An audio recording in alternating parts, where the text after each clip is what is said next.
Bueno, buenas tardes. Vamos a comenzar ya esta pues penúltima sesión de la Universidad Popular. Y bueno, pues antes, yo creo que antes de decir cualquier cosa, pues agradecer aquí a los compañeros del Movimiento Ciudadano en Defensa de la Loma que nos están acompañando y que, bueno, los que estamos aquí, los que nos siguen por internet, pues ya están viendo que además estamos compartiendo su lona de demanda. Entonces, que además son muy características, ¿no? Son muy conocidas ya aquí en Morelia hasta por los colores, ¿no? Ya logró como tener así una imagen del movimiento muy clara. Bueno, el día de hoy pues ya estamos básicamente en la recta final de este proyecto que pues iniciamos hace ya algunas semanas y que pues como lo dijimos buscaba justamente pues cuestionarnos la posibilidad de construir una universidad distinta, una universidad en donde pudiesen integrarse temas, actores, visiones, conocimientos que tradicionalmente han sido marginados en nuestras universidades públicas, ¿no? Y pues estamos justamente cerrando con el tema de lo que vamos a tratar de explicar como ecología de saberes. Y para eso pues aquí están nuestros compañeros también de la Loma, que yo creo que son una de las experiencias aquí en Michoacán, y yo me atrevería a decir en el país, que bueno, yo no sé si ellos estén de acuerdo con este concepto, no les se los voy a poner, pero que bueno, a mi juicio es una de las experiencias de los movimientos que mejor han logrado hacer una práctica de esto, ¿no? Entonces, bueno, lo que vamos a hacer, como en otras sesiones que hemos estado como con invitados, es tener dos participaciones. Primero, pues para los que no conocen qué es la ecología de saberes y que tiene ese título esta sesión, pues puedan conocerlo y estar, digamos, informados en ese sentido. Voy a intervenir yo para explicar un poco el concepto y la propuesta teórica, la mirada analítica desde ahí. Y en un segundo momento, pues bueno, hablarán los compañeros de la Loma, pues para que nos platiquen su experiencia y pues justamente pues nos den su voz, su palabra y su testimonio, ¿no? Entonces, bueno, miren, voy a tratar de hacer como muy sintético para pues, dar la palabra a lo principal, que son nuestros invitados, y que bueno, nuevamente les agradezco que estén acá. Y bueno, este concepto que suena un poco como rimbombante, por decirlo de alguna forma, de ecología de saberes, en realidad es una cosa que creo yo los movimientos sociales han hecho desde hace tiempo atrás, pero que no se había teorizado o se había teorizado poco, y en lo cual pues nosotros consideramos que también es una de las prácticas que hemos desarrollado como colectivo Emancipaciones en nuestras propias intervenciones, en nuestro propio trabajo cotidiano. La ecología de saberes, digamos, es un concepto desarrollado por Boaventura de Sousa Santos, como se sabe, pero más que aquí estar intentando dar una conceptualización teórica o de referencias de libros o cosas así, lo que me gustaría es quizás proponerles una lectura mucho más práctica, por decirlo de alguna manera, ¿no? Y en ese sentido, entonces, entenderíamos que la ecología de saberes, pues es justamente eso, una posibilidad práctica en la cual movimientos, grupos, colectivos organizados en defensa de algún derecho, en defensa o en lucha por algún bien común, movilizan y articulan distintas formas de conocimiento social, científico, no científico, popular, producto de lucha social, en la cual la articulan, vamos a decirlo de alguna forma, para lograr objetivos concretos de su lucha, ¿no? Es decir, es una suma de distintos conocimientos, como digo, pueden ser científicos, pueden ser no científicos, pueden ser populares, pueden ser indígenas, etcétera, pero que se movilizan para lograr una meta, un objetivo concreto en determinada lucha social, ¿no? Entonces, esto es básicamente la idea o en esto consiste la idea de ecología de saberes en términos generales. Sin embargo, esto pues trae tras de sí ciertos presupuestos que hay que entender, ¿no? Primero, lo que saltaría a la vista desde una visión típica, hegemónica, de la ciencia, del conocimiento científico es, ¿y por qué articularíamos conocimiento científico con conocimiento no científico, con conocimiento popular o con conocimiento indígena? ¿De qué nos serviría eso si al final de cuentas pues parece que todas estas otras formas de conocer pues no son válidas, son supersticiones o no son conocimiento de entrada, ¿no? Sino son cualquier otro tipo de adjetivo que le queramos dar, ¿no? Esto, por ejemplo, en el derecho pues tiene un paralelo, un reflejo, vamos a decirlo así muy claro, cuando pensamos el derecho de las comunidades indígenas. Decimos, eso no es derecho, en las facultades nos enseñan que eso se llama costumbre, usos y costumbres, incluso supersticiones, pero eso no puede ser derecho, ¿no? Y digamos, desde una visión muy positivista de la ciencia, pues pareciera que el único conocimiento válido es el conocimiento que se produce en la academia, el conocimiento que se produce en los laboratorios, en las universidades, etcétera. Pero no el conocimiento fuera de ese espacio, ¿no? Fuera de ese espacio son conocimientos sin rigor, sin validez, y por lo tanto pues no deben de ser tomados en consideración, o deben de ser tomados en consideración de una forma muy relativa, en la cual apenas sirvan quizás como de inspiración para que después el conocimiento científico, mediante sus procedimientos, vamos a decirlo así, sus procedimientos desarrollados siempre en la universidad, en la academia, etcétera, digamos, parta de ellos para generar verdadero conocimiento, ¿no? Entonces, digamos que lo primero que nosotros tendríamos que decir para entender esta cuestión de la ecología de saberes es que hay que entender o hay que partir del entendido de que hay múltiples formas de conocer y que no nada más es el conocimiento científico.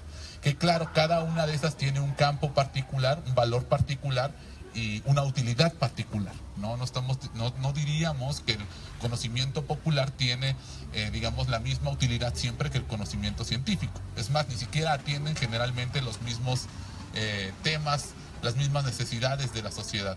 Todos sabemos hoy en día que la academia prácticamente vive, como se dice, ¿no?, en su torre de marfil, y muchas veces lo que está haciendo la academia pues es para ellos, pero no precisamente para resolver los grandes problemas de nuestra sociedad. Claro, siempre hay excepciones, pero sabemos que la propia academia ha ido, digamos, generando una autonomía, por decirlo de alguna forma, de su conocimiento. En cambio, por ejemplo, muchos de los conocimientos populares, indígenas, etcétera, tienen un proyecto o tienen una función que es resolver problemas concretos en lugares concretos, ¿no? Pero bueno, entonces partamos de esta idea de diversidad de conocimientos que están en campos sociales múltiples y que están ahí circulando, y partamos entonces también de que de la pregunta de si estos distintos conocimientos se pueden articular o no, si es conveniente que se articulen o no, si es válido que se articulen o no, ¿no? Lo que nosotros vamos a encontrar en nuestros tiempos, en estos años que transcurren, en quizás las últimas décadas, es una crisis del conocimiento científico pues muy patente. ¿En qué sentido una crisis de conocimiento científico? Por supuesto, no estoy hablando de que no haya centros de investigación, no haya más universidades, no haya más revistas, no haya más academia institucionalizada, vamos a decirlo así. En eso no hay ninguna crisis, al contrario, las ciencias sociales y la ciencia en general pues va avanzando mucho en ese sentido. Cada vez hay más libros, publicaciones, revistas, artículos, centros de investigación, financiamientos para proyectos de investigación, etcétera. En lo que estamos en crisis es que quizás ese conocimiento que se está desarrollando en los centros de investigación muchas veces no responde o no ve los problemas de la sociedad. Hoy, por ejemplo, y va a ser un tema que vamos a hablar más en la siguiente sesión, que va a ser la última, tenemos un gran problema nacional. Y ese problema se llama, por ejemplo, entre otras cosas, desaparición forzada. Y si uno se pregunta, ¿qué están haciendo las universidades sobre ese tema? Bueno, ya no pensemos qué está haciendo el gobierno, porque por supuesto, pues bueno, desapareciendo, supongo, a la gente, o cosas así, pero las universidades tampoco parecen tener una respuesta sobre esos temas, parecen ser problemas invisibles, problemas que no se ven, etcétera. Y sin embargo, ¿quién sí está haciendo eso? ¿Quién sí está generando alternativas? ¿Quién sí está generando una experiencia? ¿Quién está buscando a la gente? Pues son los propios familiares de los desaparecidos, ¿no? Y para hacer esa búsqueda no es nada más una cuestión de iniciativa vacía, vamos a decirlo así, de alá y se va, por decirlo de alguna forma. Se requiere de toda una serie de conocimientos para que estos familiares pues puedan estar buscando pues, a la gente que desapareció, a la gente que les hace falta, a la gente que les está impidiendo seguir con su vida, ¿no? Vamos a decirlo de esa manera. Entonces, nos encontramos en un momento de crisis para la academia, para las ciencias sociales, en el sentido en el que parecen no estar ofreciendo justamente esas alternativas para las que se supone que fue crear. Hoy tenemos, por ejemplo, otro tema, la inseguridad, muy claramente en México, ¿no? ¿Qué está haciendo? ¿Qué propuesta mayúscula está saliendo, digamos, de la academia para resolver estos modelos de seguridad basados en estados de excepción? En donde, como sabemos, por ejemplo, recientemente se aprueba, a pesar de todos los pesares, la Ley de Seguridad Interior, en donde todavía más se va a militarizar al país, ¿no? ¿Y qué está diciendo las grandes universidades, los centros de investigación en torno a ese tema? A lo mejor, en el mejor de los casos, serán decir, cuidado, por ahí no va, pero ¿dónde está la alternativa? ¿Dónde está el proyecto que se debería de estar generando desde las gentes, desde los ciudadanos más pensantes de este país? En cambio, uno ve, por ejemplo, comunidades indígenas que no están en un centro de investigación, que no están en un espacio docto, de maestrías, doctorados, etcétera, y sin embargo algunas de ellas están generando alternativas de un modelo de seguridad basado en la confianza entre los ciudadanos, ¿no? Y entonces, bueno, eso nos hace pensar, y debe de llevar a pensar, que tenemos que revalorizar justamente este conocimiento que no es generado por la universidad y por la academia, que ahí la gente que está resistiendo el día a día está generando una experiencia, un conocimiento que puede ser útil justamente para repensar pues alternativas a los grandes problemas que tenemos, ¿no? Esto obviamente ha sido desarrollado de una forma teórica desde hace bastante tiempo, no es una cosa nueva, ¿no? Yo estoy poniendo ejemplos quizás muy contemporáneos. Pero si uno, por ejemplo, piensa en uno de los grandes teóricos del marxismo, que es Antonio Gramsci, pues uno va a entender que esto ya es un planteamiento un tanto con historia, vamos a decirlo así, no es un planteamiento viejo, ¿no? Gramsci, por ejemplo, una de las cosas que nos enseña, básicamente, es que estas formas de conocimiento, que no él lo llamaría así, pero bueno, vamos a ponerle ese nombre, que desarrollan los grupos en resistencia, es válida porque justamente los grupos que están padeciendo más la opresión, digamos, la explotación, todos los, vamos a decirlo así, males que nos genera el capitalismo, por decirlo de alguna manera, para sobrevivirlo tienen que desarrollar un conocimiento. No es un conocimiento que no se produce, insisto, en las universidades, sino en el día a día. Sino en el día a día, pues desde para sobrevivir en un barrio peligroso hasta para llevar el día a día y comer algo, ¿no? Eso es una cosa que la gente que padece más, la gente que, diríamos así, es más vulnerable en ese sentido, tiene que desarrollar para sobrevivir, ¿no? Entonces, lo que propone Gramsci es justamente que el intelectual tiene que trabajar con esa gente y tiene que trabajar con ese conocimiento, ¿no? Ahí está la fuente justamente de potenciales transformaciones en nuestra sociedad, ¿no? La idea del intelectual orgánico pasa mucho por ahí, por decirlo de alguna forma, ¿no? En esta necesidad de cómo la gente que está pensando, los intelectuales, los académicos solidarios con los movimientos sociales, con las luchas, pues pueden encontrar justamente en los sectores con los que trabajan un conocimiento invaluable justamente para repensar nuestras sociedades, por decirlo de alguna manera. ¿Eso qué quiere decir? Que pues pasa con este planteamiento un poco de lado o por arriba de estas viejas ideas de la vanguardia, ¿no? De que los intelectuales básicamente eran una vanguardia que tenían que guiar a los sectores oprimidos, al proletariado, que no sabían nada y que con el conocimiento científico los iban a ir a iluminar y les iban a ir a decir cuál era su camino, vamos a decirlo así, de la emancipación, ¿no? Sino que en este caso el intelectual o el académico trabaja con la gente, pero no solamente con la gente, sino con sus formas de conocimiento, sino con las formas de conocimiento que se desarrollan en la lucha. Eso es muy importante entenderlo en este planteamiento. Hay conocimiento que se desarrolla en la lucha cotidiana o en las luchas sociales, ¿no? Y que eso para muchos científicos sociales es fundamental, entender, comprender y aprender de ellos, ¿no?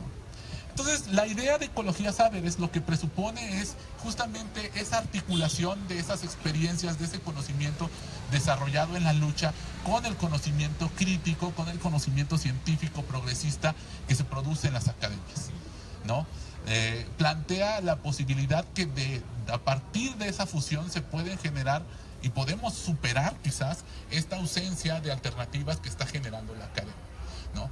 Que de manera democrática y conjunta, grupos sociales, movimientos sociales, colectivos en lucha, etcétera, con científicos sociales progresistas puedan articular una forma de conocimiento híbrida, mestiza, pero que por supuesto tenga como eje rector una cuestión de progresismo, una cuestión de superar, vamos a decirlo así, opresiones, exclusiones, etcétera, ¿no? Sin embargo, como se darán cuenta, acá hay una cuestión, digamos, un problema para llegar a esta producción de esta ecología de saberes, ¿no? ¿Cuál es? Básicamente un procedimiento que suena y que se ha llevado muchas hojas, muchos libros ya en la literatura, sobre todo poscolonial, decolonial y todo eso, que es una cosa que se llama la traducción intercultural, ¿no? Es decir, ¿cómo podemos poner en diálogo conocimiento científico y conocimiento popular, o no científico, indígena, etcétera? No es tan sencillo, porque cada conocimiento tiene su propia lógica, tiene su propia función, diría Michael Burway, tiene su propio público, ¿no? Tiene su propia función. Y a los académicos y a los científicos sociales nos enseñan solamente uno, ¿no? Cómo funciona, cuál es el público, cómo se articula, cómo se construye, que es el conocimiento científico. Digo, bueno, cuando somos buenos científicos sociales, cuando somos malos científicos, pues no, ni siquiera aprendemos bien eso, ¿no? Entonces, ¿cómo dialogar con estas otras formas de conocer? ¿Cómo visibilizarlas? Ese sería el primer punto. Porque primero podemos partir del hecho de que ni siquiera existen. Entonces es un problema. Muchas veces nuestros ojos de científicos sociales y de científicos en general nos hacen ser ciegos también, ¿no? Y no ver justamente esa riqueza de experiencia y esos conocimientos que están ahí. Porque para nosotros el conocimiento tiene cierta estructura, cierta lógica y cierta utilidad y ciertos objetivos que muchas veces no se van a corresponder con estos. Entonces, la ecología de saberes, antes que nada, presupone un trabajo de traducción intercultural, ¿no? Pero ¿cómo vamos a aprender esa traducción? Pues los científicos sociales definitivamente solo a partir de la proximidad con las luchas sociales. Porque ese tipo de conocimientos, o con las comunidades indígenas, ¿no? Ese tipo de conocimientos se desarrollan en el día a día. No se va a tomar un curso, un diplomado, bueno, se podría hacer, pero bueno, no se ha hecho. No va a obtener un título universitario con los compañeros de la Loma, lo podrían seguramente ya enseñar bastante, pero eso no se hace así, se hace acompañando la lucha, se hace padeciendo la lucha y se hace desde la lucha misma, ¿no? Entonces, son cosas que se aprenden en la práctica y se aprenden con la gente. Y los científicos sociales, muchas veces, los científicos en general, pues vivimos de una forma muy comodina, por decirlo de alguna forma, en la cual pues muchas veces no tenemos la necesidad ni de exponernos, ni de aparecer como muy cercanos a cierto sector que puede ser incómodo, por ejemplo, para ciertos gobernantes, para ciertas élites. Entonces nos enseñan a nosotros a mantenernos en nuestra objetividad académica desde los espacios reservados solamente para la universidad. Entonces, en ese sentido, pues seguimos siendo ciegos a estas formas de conocer que se desarrollan por estos sectores, por decirlo de alguna manera, ¿no? Necesariamente tenemos que estar ahí para aprender esos conocimientos y para aprender a hacer esa traducción. Por supuesto, como cualquier traducción, la traducción intercultural supone una pérdida de lo que se traduce. Como yo les digo, el conocimiento que se genera en las luchas sociales, en una comunidad, en ciertos colectivos, tiene una utilidad, tiene una finalidad y tiene un propósito y tiene un fin, ¿no? Que no va a ser el mismo del universitario, como tampoco el universitario va a ser el mismo que de un conocimiento que se desarrolla en ese aspecto. Entonces, la traducción siempre supone, como la traducción de un texto a un idioma, la pérdida de cosas. No se puede traducir todo. pero se puede traducir algunos aspectos que, insisto, puedan servir para articular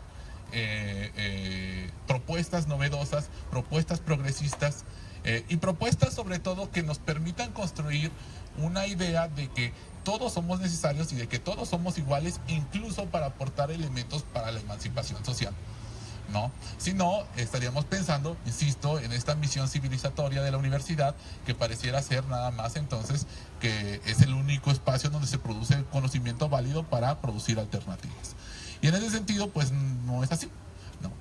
Sin embargo, como yo les digo, requiere de ese esfuerzo, de esa aproximación, de estar con las luchas, y eso termina por ser justamente una forma distinta de generar conocimiento social y también práctica de ese conocimiento social.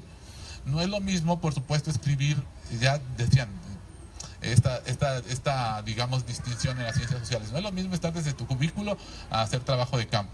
Bueno, diríamos nosotros, no es lo mismo hacer trabajo de campo desde fuera a estar con los movimientos sociales. No es lo mismo. Por mucho que parezca que también te da el sol o algo así, pues no es lo mismo. Entonces, justamente lo que ponemos en este concepto o en esta idea es la posibilidad, insisto yo, de aprender mutuamente, ¿no? De aprender de los grupos que se movilizan, de las luchas que están ahí, y de los académicos, de los científicos sociales, de los estudiosos, de los estudiantes, de la gente que está interesada en, pues también, el conocimiento científico y las luchas sociales. Solo para finalizar ya, lo que me gustaría pues compartirles es quizás un ejemplo de esto aplicado en el derecho, ¿no? En el campo jurídico y en nuestra experiencia, ¿no? Fíjense ustedes que bueno, ya hablaron acá sesiones atrás, sobre todo de la experiencia de Cherán, que quizás es una de las más conocidas que hemos llevado nosotros como abogados. Pero yo les quisiera platicar hoy de la de Pichátaro, que es una comunidad también purépecha aquí del estado y que quizás es menos conocida a nivel nacional, su experiencia. La comunidad, quién sabe, ¿no? Tiene una canción muy famosa, entonces que a lo mejor mucha gente no sabe, arriba Pichátaro, ¿no? Pero mucha gente no sabe el título, pero seguramente casi todo el mundo lo ha escuchado alguna vez, ¿no?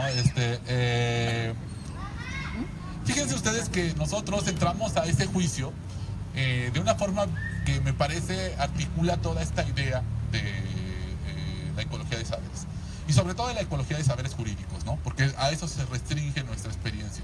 Acá yo les decía a los compañeros de la Loma que yo creo que ellos van mucho más allá, porque logran articular muchos más saberes que solo los jurídicos. En nuestro caso es lo jurídico y lo político lo que hemos, digamos, trabajado. La gente de la comunidad de Pichátaro desde hacía ya también años estaba batallando en una lucha con la cabecera municipal, particularmente, más que con la cabecera, con el ayuntamiento de Tingambato, que es el municipio al que pertenece la comunidad de Pichátaro. La lucha básicamente es la de muchas comunidades ahora, ¿no? Que han, digamos, aprendido a partir del ejemplo de Pichátaro, que básicamente consiste en la situación que mantienen, en la relación que mantienen de desigualdad con la cabecera municipal, con la administración del ayuntamiento.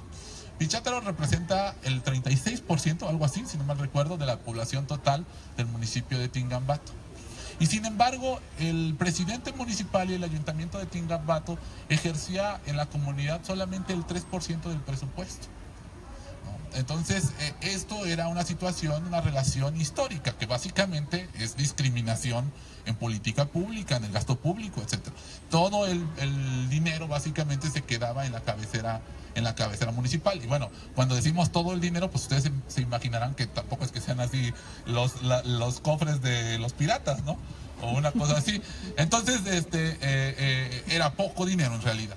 Pero, pues desde años atrás la comunidad ya había estado luchando justamente por que esta situación se revirtiera, ¿no? Por encontrar un punto en el cual se pudiese dialogar de alguna manera con el presidente municipal y que la repartición del presupuesto fuera más equitativa.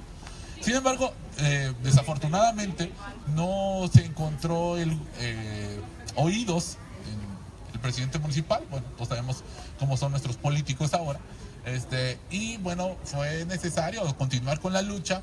En algún momento ellos estuvieron sobre todo en una lucha política muy fuerte, movilizando la comunidad, tomando la carretera, etcétera. Y nos empezaron a buscar, no sabían que nosotros éramos los abogados de Cherán, y pues ver si les podíamos ayudar. Yo recuerdo mucho que la primera reunión que tuvimos con ellos fue como una reunión en la que les decíamos es que nosotros no podemos, no da el derecho para eso, no va a dar. Y me acuerdo mucho de su ex jefe de tenencia y de la comisión que fue ahí a hablar con nosotros, que nos insistieron, y no nos insistieron así de ándale, por favor, llévenos. No, nos estaban dando razones legales de por qué sí. Nosotros éramos los que estábamos como primero muy renuentes, no, eso no va a funcionar, eso no va a dar. Pero ellos en su lectura de la autonomía, en su lectura comunitaria de la autonomía, y en su conocimiento también, porque no nada más era eso, del convenio 169, de ciertos instrumentos, pues sí veían posible eso, ¿no? Y yo debo decir, ese es un juicio que ahora se ha convertido también en un precedente muy importante en temas de libre determinación, ¿no? Es quizás menos famoso que el de Cherán, pero quizás sea un juicio que va a abrir más brecha que incluso el de Cherán. Porque al final de cuentas lo que implica esa experiencia de Pichátaro es el cuarto nivel de gobierno, básicamente.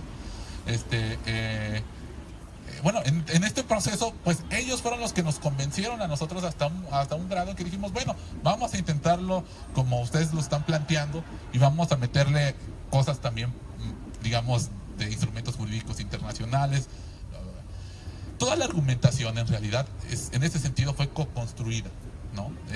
No fue una cosa que los abogados nos inventamos, que dijéramos nosotros tenemos la llave, por decirlo de alguna forma, para resolver este problema, sino que ya la propia gente de Pichátaro en su proceso de lucha había desarrollado una interpretación del derecho bastante particular, ¿no? Que estaba, por supuesto, cimentada en sus formas de organización, en sus formas de justicia propia, en sus formas de, digamos, de democracia comunitaria, y como ellos entendían el derecho estatal, ¿no?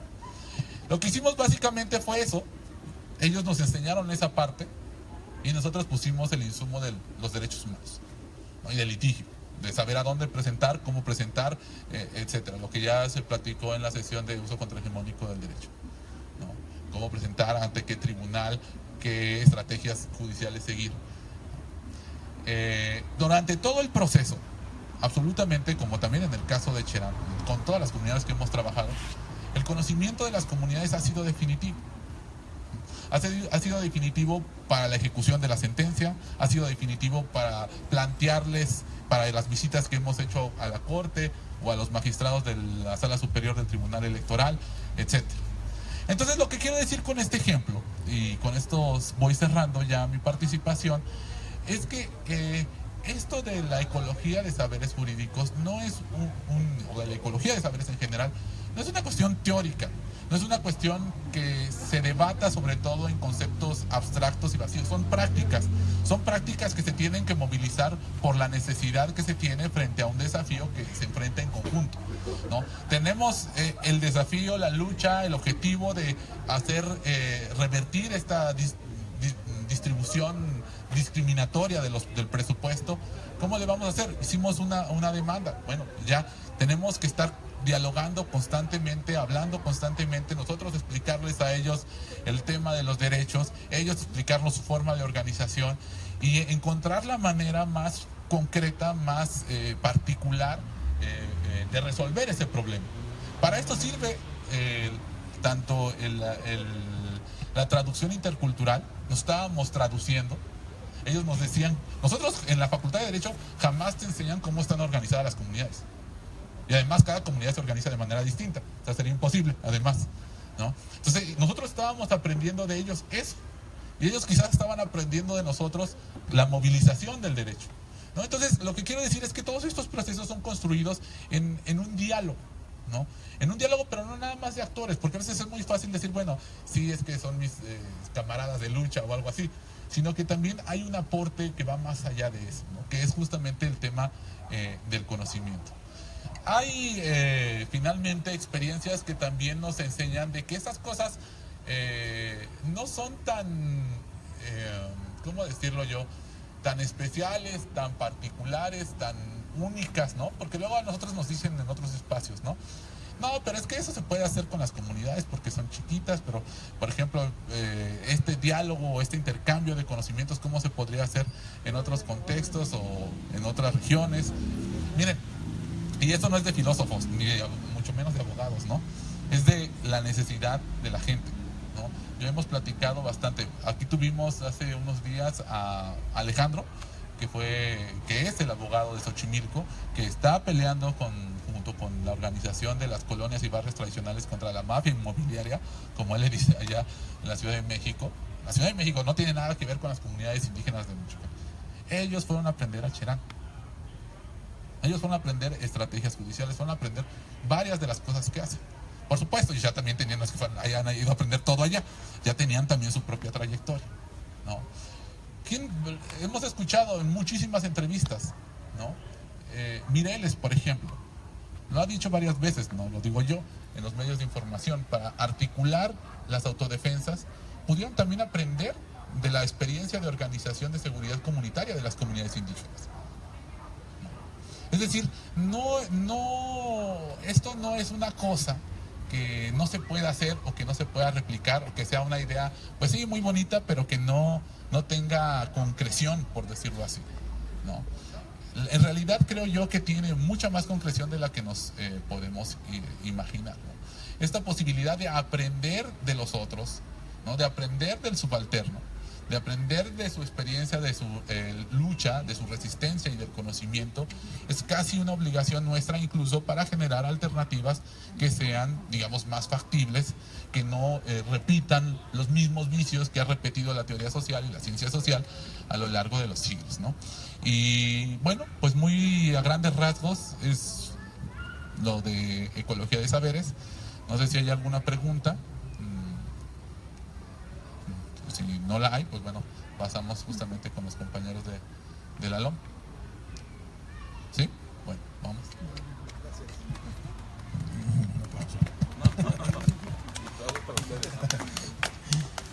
Buenas tardes, noches a todas y a todos.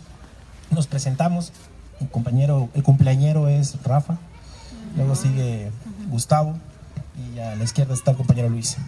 Va a ser una charla a varias voces. Todos vamos a intervenir un poco. La hemos estado preparando desde hace unos días y traemos pues algunas ideas que queremos compartirles, que esperemos sean de utilidad de lo que nosotros hemos aprendido pues ya hace 12 años que nació este movimiento. Y la pregunta para el público que está acá y los que nos están viendo en línea es si todos han oído alguna vez en su vida de hablar de nuestro movimiento o hay alguien que no sabe absolutamente nada. Alguna vez algo apareció. Para los que no saben y que están en línea, que puedan conocernos o están en otra ciudad, nosotros somos un movimiento inicialmente ambiental que fue creciendo en demandas, que se fue conformando con más y más cosas, que generaron un movimiento muy plural que hoy se llama Movimiento Ciudadano en Defensa de la Loma de Santa María. Surgimos allá por 2006 contra un proyecto carretero que se llamaba Megapuente. De ese año para acá han ocurrido 4 proyectos en un área natural protegida, que para que nos demos una idea de lo importante de esa área natural protegida en nuestra ciudad y nuestro entorno, la Loma de Santa María es una 10ª parte de todo el Valle de México, la área protegida del Valle de México, y la Loma de Santa María tiene 1.100 especies de flora y fauna. El Valle de México tiene 2.300 especies, es decir, en una 10ª parte del territorio tenemos la mitad de la biodiversidad de una zona enorme como es la del Valle. Es decir, estamos hablando de una zona muy importante ambientalmente y biodiversidad, la biodiversidad que tiene también muy importante. Entonces nosotros, cuando en 2006 surgimos, nace el movimiento con la idea de defender esa área natural protegida, es decir, con un movimiento ambiental. Queremos que no se destruya el bosque. Y después ahí en el camino fuimos aprendiendo pues que esa zona no solo era importante por su megadiversidad, sino que era importante porque nos daba el 40% del agua que consumimos, porque era importante, porque era una zona que refresca la ciudad de Morelia, la capital de Michoacán, que funciona como una especie de ventilador natural, que si ustedes pueden, los que viven en el sur sienten una temperatura más fresca, que los que viven en el norte sienten más calor, inclusive aquí en la misma ciudad, por esa zona arbolada. Y así llegamos al 2011-10, que ya fue el último proyecto, donde se empiezan a vertir argumentos más técnicos por parte de geólogos, científicos de la Universidad Michoacana, de la UNAM, donde se establece pues que la zona no solo es bella ambientalmente, sino es riesgosa geológicamente. En todo este trayecto pues vamos teniendo que aprender todos de todo, ¿no? Vamos teniendo que saber un poco de muchas cosas para poder defendernos. Y esto es importante. Ahora hace rato que Orlando platicaba de los defensores de derechos humanos, los movimientos en presentación de desaparecidos. Nosotros encontramos, ayer que discutíamos en la noche, un símil con los movimientos ambientales. Es decir, cuando se hace un movimiento ambiental como el nuestro, o cuando se hace un movimiento de detenidos desaparecidos que los conocemos, tienes que aprender de muchas cosas para poder luchar. Es decir, no se basa como una lucha magisterial que vas y bloqueas la SEP y ya obtienes lo que estés negociando, lo que estés buscando. Acá nosotros no vamos y bloqueamos el Marnat y se va a parar la carretera o se va a restituir el daño ambiental. Hay que hacer una serie de cosas. Y sobre todo, hay que elegir una trinchera que para nosotros es el campo de las ideas. Es decir, nosotros decidimos enfrentarlos ahí esencialmente, porque nos constituimos como un movimiento que sabemos que no vamos a tener 10,000 gentes en la calle, 5,000 gentes en la calle, pero que sí tenemos, y lo hemos notado, por ejemplo, yo cuando voy caminando me dicen, ¿cómo va la loma? Alguien que no conozco de nada en mi vida, y ya me ponemos a platicar como si nos conociéramos de tiempo. Es decir, hay muchísima gente en esta ciudad que conoce el movimiento y se siente parte de él, aunque no vaya a las reuniones, aunque no esté en una marcha, pero son parte de esta defensa. Y así llegamos al último momento, que fue en 2012, cuando Felipe Calderón, amigo personal de Francisco Medina, el dueño del centro comercial Altozano, que para que se den una idea los que están viendo en el streaming, pues es el centro comercial abierto más grande de América Latina y que pues necesita calles para que los compradores lleguen a ese centro comercial, y una de esas calles ahora se llama Ramal Camelinas. Esa calle, desde que se inició su construcción en 2012 hasta la fecha, ha costado más de 1,800 millones de pesos, 4 kilómetros, la calle más costosa del país. Y entonces, aprendiendo de todo esto, el riesgo hídrico, el riesgo geológico, el riesgo ambiental, pues nos vamos a la parte del derecho, o sea, la parte de cómo podemos defendernos. O sea, sabemos que para enfrentar a Francisco Medina, uno de los hombres más ricos de este estado, pues yo no puedo llegar a decirle, no, pues no se puede hacer tu carretera. Él diga, bueno, tienes razón, ¿no? O sea, tenemos que organizarnos para poder enfrentarlo, y aún así, en desigualdad de condiciones, siempre él tiene un poder político más grande. Y comenzamos a documentar las violaciones a la ley, que son diversas: leyes ambientales, leyes de protección civil, leyes que tienen que ver con derechos humanos. Es decir, hay un montón de violaciones legales en el proyecto, que ahorita los compas lo van a explicar más a fondo. Y me gustaría yo dejarla en esta parte de aquí, que es que, y ayer lo discutíamos en la noche, que nunca es como que alguien llegó con el diseño, es que así tenemos que funcionar, o sea, esto tiene que armarse así, sino que en el camino lo fuimos aprendiendo y nos costó mucho, que es no ponerle, como decía mi abuelita, todos los huevos a una misma canasta, sino apostar a distintas estrategias. Por un lado, caminaba la organización social, es lo que tiene que ver con organizar la colonia donde está el proyecto, hacer una serie de acciones que lleven a movilizaciones, etc. Por otro lado, estaba la parte académica. En un inicio, este movimiento, desde el 2006 como hasta el 2008, fue encabezado por académicos prestigiosos de esta ciudad, es decir, doctores en urbanismo, en ciencias ambientales, en temas hídricos, geólogos, abogados ambientalistas, eran los que encabezaban el movimiento, eran los voceros del movimiento. En este proceso se va dando un proceso de aprender, ¿no? Ayer decíamos que el movimiento, si lo veíamos como una escuela o no, yo creo que el movimiento es una escuela, es un espacio de conocimiento constante, y que no hay un maestro, no hay una maestra, sino hay una serie de sujetos que vamos compartiendo. Y entonces un día estábamos en un taller, en una casa de un vecino o una vecina, donde un geólogo nos está explicando de falla geológica. Y entonces ahí había 40, 50 personas escuchando el taller.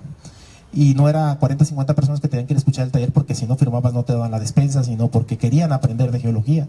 Entonces ahí es donde anoche que estamos platicando nos podemos pensar cómo a 40, 50 personas se les antoja aprender temas geológicos. Y se les antoja porque de eso depende su vida.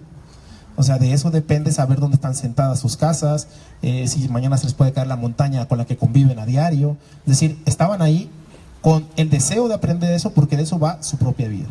E igual cuando iban abogados a platicar temas, los compañeros de emancipaciones fueron una vez, compañeros han ido varias veces, otros abogados, a platicar temas de derecho, pues allí estaban los vecinos escuchando porque les interesaba. Entonces por ahí corría el tema académico. Yo creo que no hay ninguna lucha ambiental en el país, y no sé si luchas de otro tipo, con mayor arsenal académico, es decir, con mayor respaldo académico en estudios a nivel nacional. Cuando fuimos a la Cámara de Diputados en México a tratar de gestionar un punto de acuerdo, la diputada presidenta de Medio Ambiente nos decía, es que aquí tengo las luchas ambientales que han llegado hasta la Cámara, que eran Dragon Mar en ese momento, que eran mineras, que eran un montón de casos, y dices que ninguna tiene tantos estudios que respalden las inconsistencias de un proyecto y la importancia de una zona, ¿no? Y eso ha sido porque pues académicos se han interesado en el estudio y no lo han dejado, como decía hace un rato Orlando, en las gavetas, ¿no? No están ahí encerrados las tesis, los documentos, los libros, sino que nos los han dado y pues de ahí los hemos usado como instrumentos de divulgación. En otro eje que hemos caminado es la comunicación. Decíamos que en un inicio, no de manera formal, pero sí de manera intuitiva, sabíamos que el terreno de las ideas era un terreno donde íbamos a centrar nuestra batalla contra el poder político y económico. Y entonces las ruedas de prensa, y entonces este tipo de lonas, que hemos hecho muchísimas lonas en lo largo de este caminar. Mi compañera, cuando terminó su tesis de maestría, se rascaba la cabeza cómo hacer su cartel de divulgación, ¿no? Le decía, nosotros hemos hecho muchos carteles de divulgación en la lona. O sea, ¿cómo explicas de geología en una lona? ¿Cómo explicas de temas hídricos? En este caso es corrupción. En este caso ahí hay temas de urbanismo, ¿no? Ahí se está explicando cómo se está pretendiendo urbanizar la zona de los filtros viejos. Es decir, hay que tener capacidad de síntesis, y para hacer una lona eran reuniones así de tratar de sacar las mejores ideas.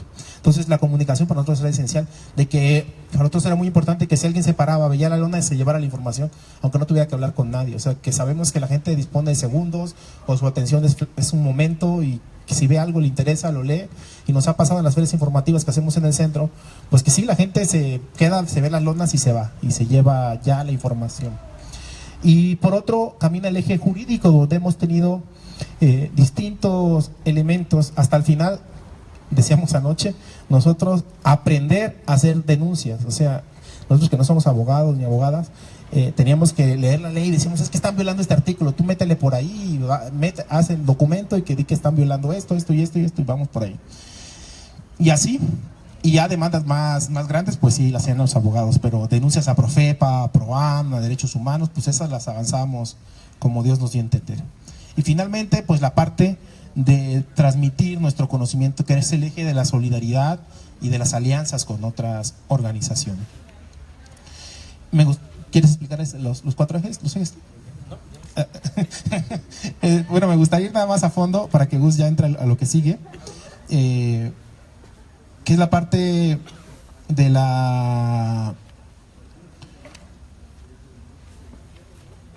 esta parte de la solidaridad, ¿no? Construimos en Michoacán, no había un espacio de organización de luchas ambientales. Es decir, leíamos en los periódicos, hay un movimiento de zacapenses en defensa de la laguna, y ya estaban solos en Zacapu. Y hay un movimiento en Lázaro Cárdenas contra la mina ArcelorMittal, que les está contaminando la mira. Pues ahí estaban, ¿no? Y así un montón veíamos en los periódicos que en Michoacán había muchas luchas ambientales, pero solas igual que nosotros. Entonces hicimos el esfuerzo de convocarnos y conformar la Coordinadora Michoacana de Afectados Ambientales. Lamentablemente por las dinámicas, porque así es esto, es muy difícil mantener estos esfuerzos unidos, pues al término de un año pues se va desgastando. Pero esa era una apuesta de nosotros como de transmitir, de recibir y de compartir los conocimientos con los compañeros. Y cuando nos enterábamos que, por ejemplo, aquí hay una colonia en Morelia que se llama Loma Bonita, aquí por Prados Verdes, ellos cerraron, apareció la noticia, cierran calle porque no tienen agua. Dijimos, pues ahí está un tema que nosotros nos identificamos, ¿no? Y fuimos y hablamos con ellos y con ellas, y los ayudamos y las ayudamos y nos asesoramos, y ellos triunfaron, porque ellos lo que le estaban haciendo era que Nocetti, el expresidente municipal, dueño de muchas gasolineras en Morelia y fraccionamiento, estaba haciendo un fraccionamiento al lado de su colonia. Entonces quería hacer un cárcamo de bombeo para quitarles agua a esa colonia. Y esa colonia tenía, no me acuerdo mal, una dotación de agua de, creo que de 5 litros por segundo, una cosa de vergüenza. Tenían agua 2 días a la semana. Y ya les iban a quitar agua para un día nada más, para que Nocetti tuviera su fraccionamiento allá al lado. Entonces, eso tiene que ver con planeación. O sea, tú no puedes hacer autorizar un fraccionamiento al lado cuando no hay dotación de agua en la zona. No puedes garantizar la ganancia a Nocetti para que, a costa de que la gente se quede sin agua, que ya vive ahí, ¿no? Entonces, eso es la disputa, el debate, y los compañeros ganaron su lucha. Igual con los compañeros que intentaron organizar o están en la defensa contra una gasolinera que se hizo y no se ha abierto allí en la universidad. Y también estuvimos platicando con ellos, ahí hay varios académicos de la UNAM que participan, y los de la Coca-Cola, y etcétera. Es decir, hemos intentado a lo largo de estos años organizar y acuerpar a más y más compañeros. Y a nivel nacional, pues nos incorporamos a un esfuerzo que se llama Asamblea Nacional de Afectados Ambientales, y ahí hay como 400 luchas, más o menos el último conteo que nos decían, de luchas que estuvieron. Pero pasa lo mismo. Pasa que para nosotros un esfuerzo como la coordinadora o como un espacio de encuentro es para eso, es para qué necesitas. O sea, ¿cómo nos podemos apoyar? No un espacio burocrático de reuniones, de asambleas eternas, donde no se acuerda nada, donde nos vemos en 8 días, nos vemos en 15 días, sino un espacio vivo. Y eso lamentablemente no fue la ANA, no lo fue y no lo ha sido, ¿no?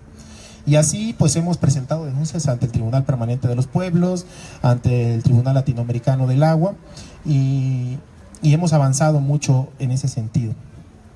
Y yo con esto cierro mi parte para que los compañeros avancen en lo del movimiento como escuela, que ayer debatíamos.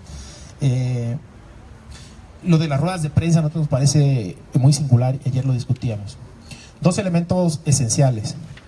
Siempre eso es un propósito, nunca mentir. Es decir, es una tentación latente en un movimiento social decir, pues es que sí son corruptos, o sea, tú di que son corruptos, pero ¿cómo podemos decir que son corruptos decía mi abuelito otra vez, con los pelos de la burra en la mano, ¿no? ¿Cómo no me van a decir que soy mentiroso o mentirosa? Y entonces ha sido un esfuerzo del movimiento aprender los instrumentos de acceso a la información. Es decir, hay ahí de verdad un lugar donde obtener muchísima información que ellos no quisieran que conociéramos, y digo ellos, me refiero al poder político, que no quisieran que conociéramos, porque ahí está toda la ilegalidad. Nosotros a lo largo de los últimos 5 años hemos metido alrededor de 1,200 solicitudes de acceso a la información, donde les hemos preguntado de todo: permisos, costos, ilegalidades, preguntas. Y entonces ellos, como no estaban preparados para ese vendaval durante estos años de preguntas, pues hasta entre ellos mismos se contradecían en preguntas. En una nos decían que no existía la información, en la otra ya la aceptaban. Así obtuvimos el estudio de la UNAM, que habían decidido reservar. La UNAM les hizo un estudio para la carretera en 2012, que es que el estudio lo reservaron por 10 años, porque el estudio dice que la obra como la están haciendo no se puede hacer. Y entonces lo obtuvimos en este juego de acceso a la información, hasta que en una respuesta dijeron, sí tenemos el estudio, y ya fue como estuvieron obligados a entregarlo. Entonces, eso es un instrumento muy importante que tienen los movimientos sociales hoy, que es el acceso a la información en cualquier caso. Y la última, y con esto cierro, a nosotros nos parece muy singular que el Movimiento Ciudadano en Defensa de la Loma ha contribuido, creo yo, a elevar el nivel de la discusión pública. Es decir, sería muy fácil que desde un inicio en la primera rueda nosotros hubiéramos dicho, no, es que esa obra no sirve, no estamos de acuerdo porque nos va a joder la vida. A lo mejor hubiera sido noticia, vecinos se inconforman contra obra un día. Pero a la segunda rueda de prensa que nosotros volviéramos a repetir eso, ya no saldría en ningún lado. ¿Cuál ha sido la contribución nosotros? Una, que tú en un diario de circulación estatal o en un noticiero, cuando hay una rueda de prensa del Movimiento Ciudadano de Defensa de la Loma, van a discutir de riesgos geológicos, que eso nunca se ve. Van a discutir de temas de inconsistencias o de una demanda que salió en la Auditoría Superior de la Federación donde condena el proyecto. Van a discutir de temas hídricos. Ha habido sendas mesas, yo no recuerdo en ningún otro tema en Morelia, con mesas de académicos. Es decir, donde académicos van a programas de televisión y se hacen mesas redondas para discutir con la autoridad, y donde la autoridad sale sudando literalmente de la mesa, donde ya no sabe cómo defender el proyecto. Entonces eso creo que es una gran contribución, es decir, en este caso los académicos, los técnicos se han puesto al servicio de una causa, de la defensa de un bosque, y han estado ahí con la humildad que se necesita, con el sí, claro, si se tiene que ir a un programa de televisión yo voy, ¿no? Y se dan todos los argumentos, es decir, creo que es hasta satisfactorio para estos académicos decir, oye, yo he investigado esa zona 10 años, por fin lo que tanto investigué lo puedo decírselo a la gente porque es importante ese lugar. Y eso es posible porque hay un movimiento. O sea, de otra forma, ellos nunca, sus investigaciones nunca hubieran salido de donde están, o donde estaban, hasta antes de que existiera el Movimiento Ciudadano en Defensa del Alumno. Entonces, eso es algo muy, pero muy importante que nosotros hemos avanzado.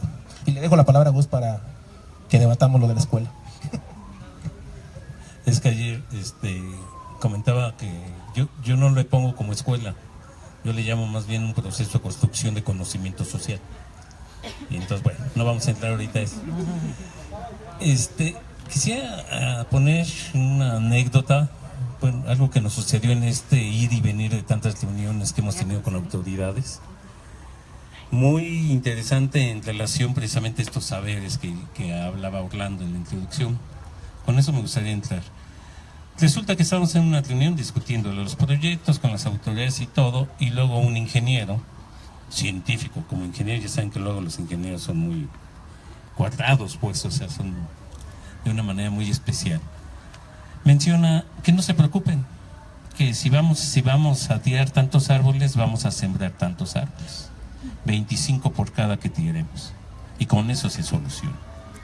Entonces un campé, señor ya grande, yo me imagino que como más de 80 años, pide la palabra muy tranquilamente y le dice, pues usted es ingeniero del campo, ¿verdad? Y sabe mucho del campo.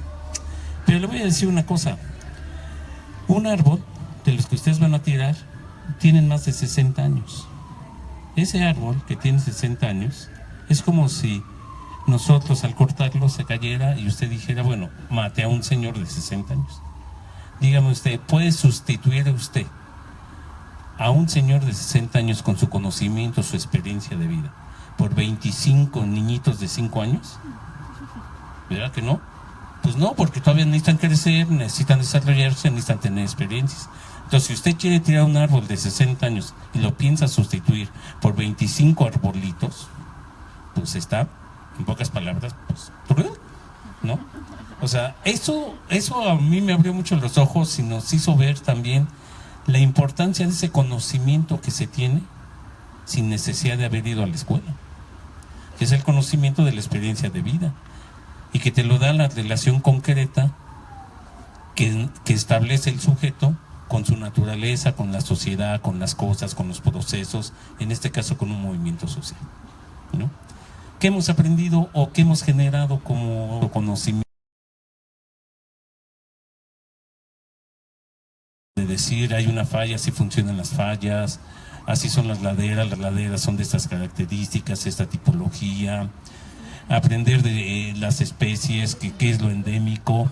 Empezamos a darnos cuenta que hay mucho más cosas en nuestro cotidiano que aprendimos.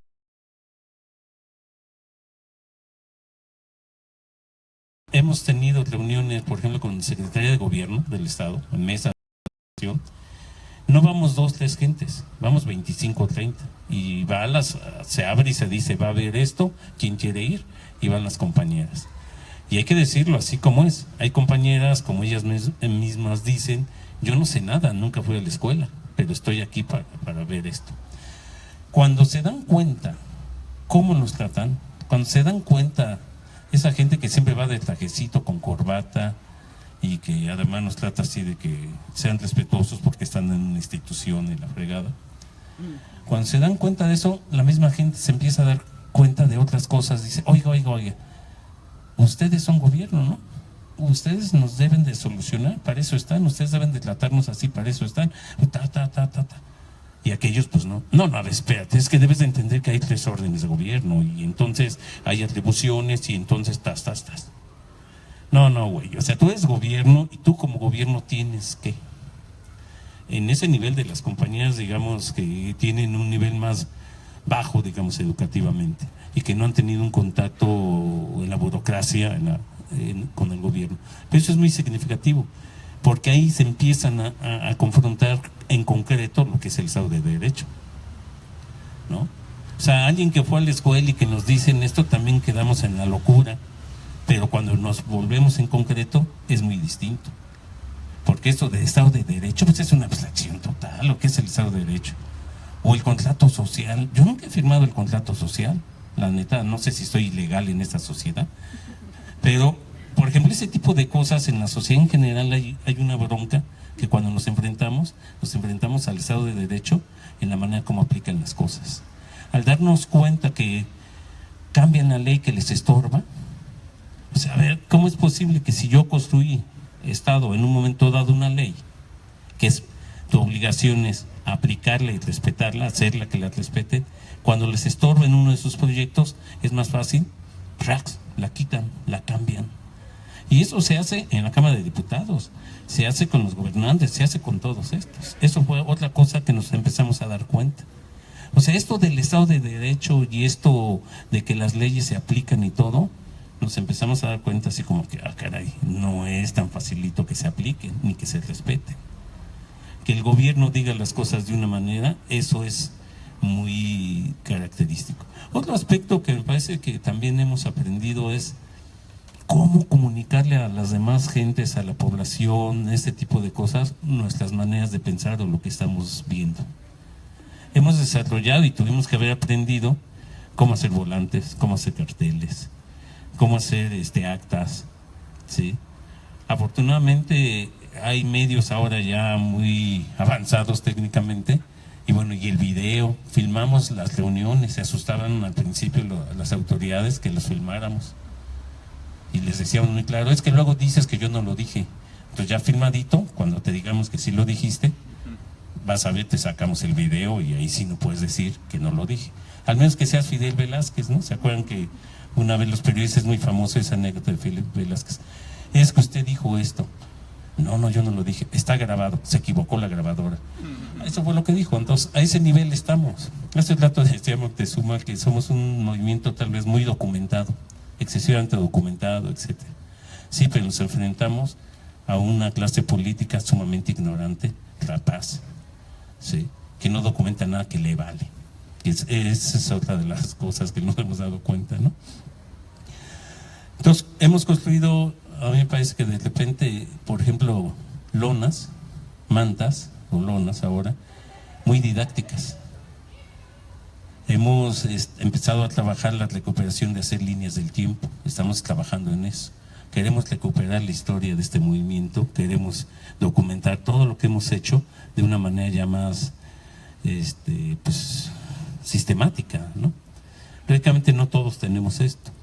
Otro aprendizaje que fue muy interesante, que no nos dimos cuenta, sino hasta después, y que lo necesitamos recuperar, es cuando el 10 de octubre del año pasado nos mandaron a los granaderos y a policías de civil y nos partieron el queso, detuvieron a 2 compañeros. La mayoría de la gente que estaba era gente mayor, de edad, con niños. Nunca habían estado la mayoría en una manifestación, en una reunión pública de esa naturaleza. Menos se habían enfrentado a un policía. Y cuando sintieron el Estado de Derecho convertido en macana, en empujones, en yo soy la ley, como que reaccionaron de otra manera. La verdad es que al principio de mucho miedo. Pero en reuniones posteriores que hemos platicado con ellas, principalmente mujeres, decían, pues sí nos dio mucho miedo, pero ahora estamos encabronadas. Y ahora nos da mucho coraje de que nos traten así. Y ahora vemos a los policías y nos da coraje que sean así los policías. O sea, como que también ese proceso de reflexión interna e individual que se da ante sucesos resultan muy fuertes para un individuo y sí cambia. Muchos se alejaron, hay que decirlo, así como que ya no vuelvo a tener yo experiencias con el señor policía. Pero otros más bien como que reafirmaron que estábamos en lo correcto.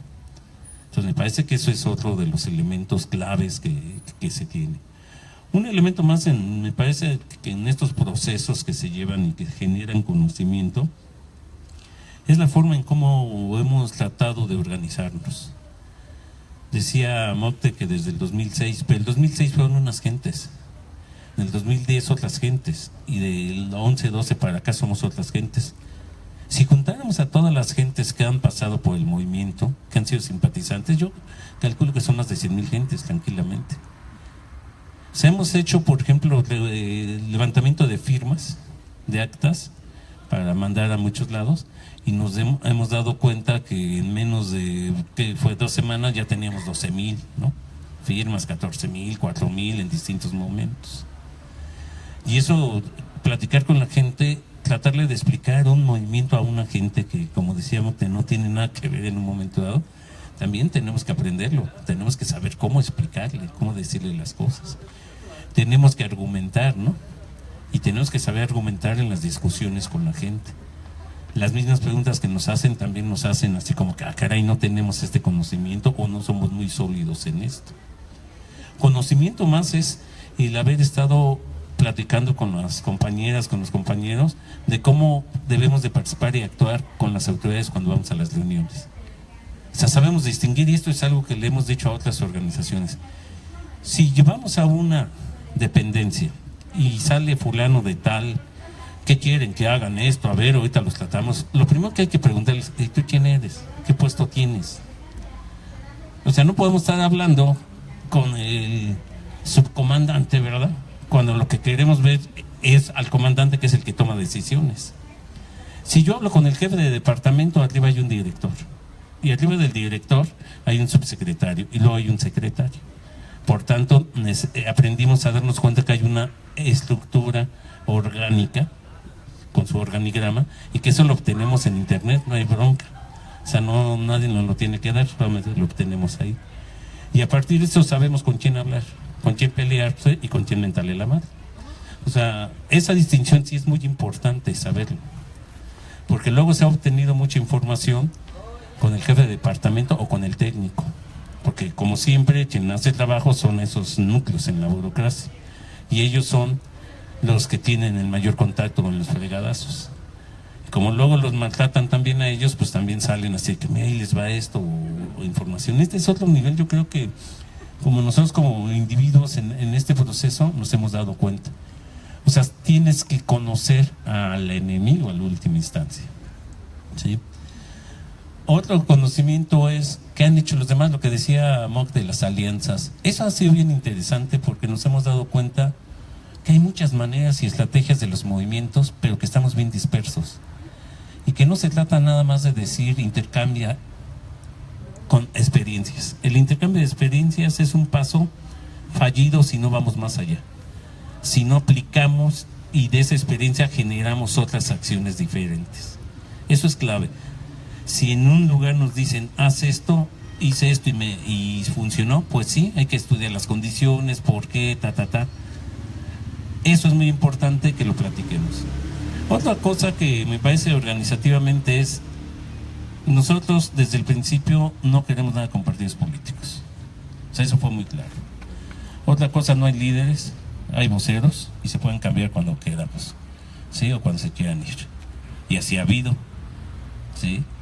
Otra de las cosas es de que cuando discutimos, analizamos y discutimos al interior cuando vamos a sacar alguna postura o posición. Y hemos tenido discusiones muy fuertes al interior, pero no salimos hasta que salgamos convencidos de la posición que vamos a sacar. Esa tal vez sea una virtud, por eso nunca se ha dividido el movimiento. O sea, convénceme pues con argumentos, dime argumentos, dámelos, y si no estás, bueno. Y hemos cedido mucho eso como individuos, que yo creo que es un método muy interesante, ¿no? Es una asamblea y luego es un comité nada más operativo de cómo hay que hacer las cosas. Y ya para terminar, otra proceso que a mí me parece que es también muy interesante, decía Mocte que luego en la calle lo paran y le preguntan cosas, pero es porque es muy guapo Mocte, por eso, no crean que es otra cosa. Hemos aprendido a estar en los medios.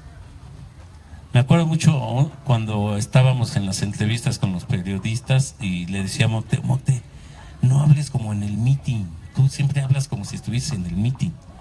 Y ahora no, ahora Moctezuma maneja así los medios, sale en la televisión, en la radio, y eso no fue al curso de Academias Patrulla para que le enseñaran cómo hablar ante la televisión, ¿no? Ni fue a ¿qué? Estrellas Televisa juveniles, ¿no? sé. No, ¿qué hizo?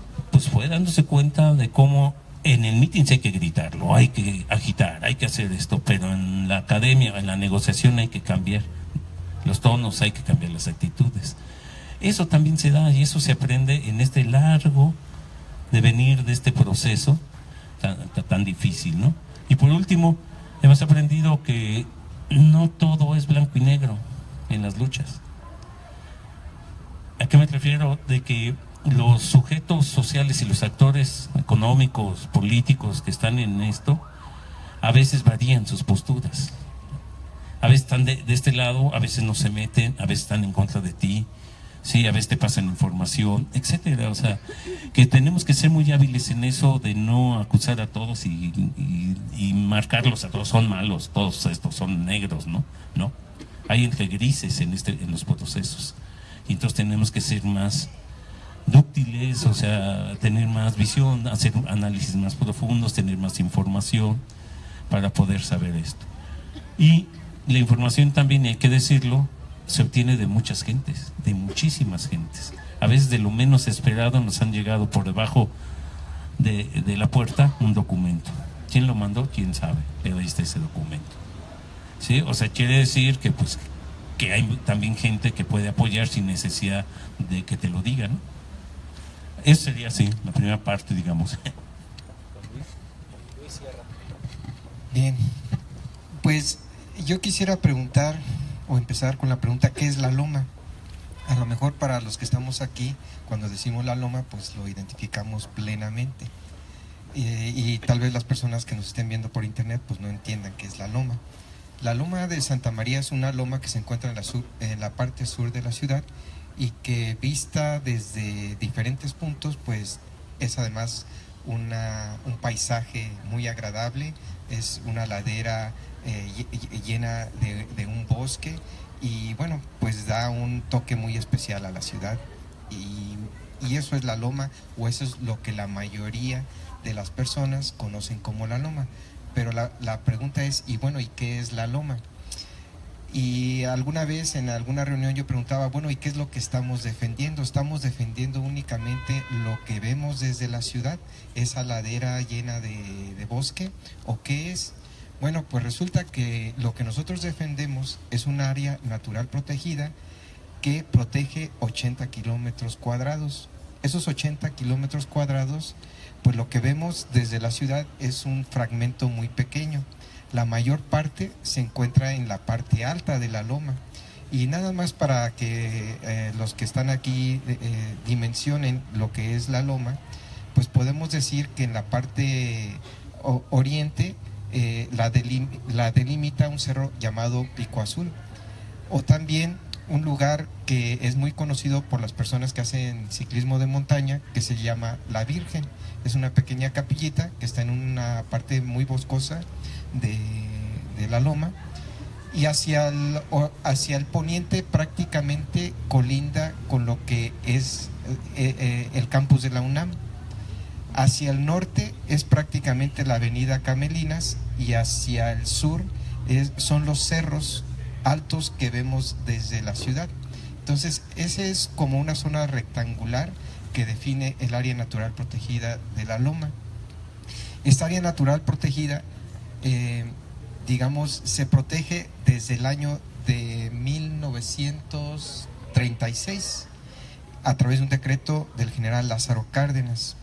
En octubre pasado acaba de cumplir 81 años este decreto, y el motivo principal del decreto es que reconoce que en esta área natural protegida es una zona donde hay una gran cantidad de agua y que abastece a la ciudad. Entonces, que el agua abastece a la ciudad de Morelia. Entonces, desde 1936 tenemos este conocimiento y sabemos que la importancia hídrica de la zona.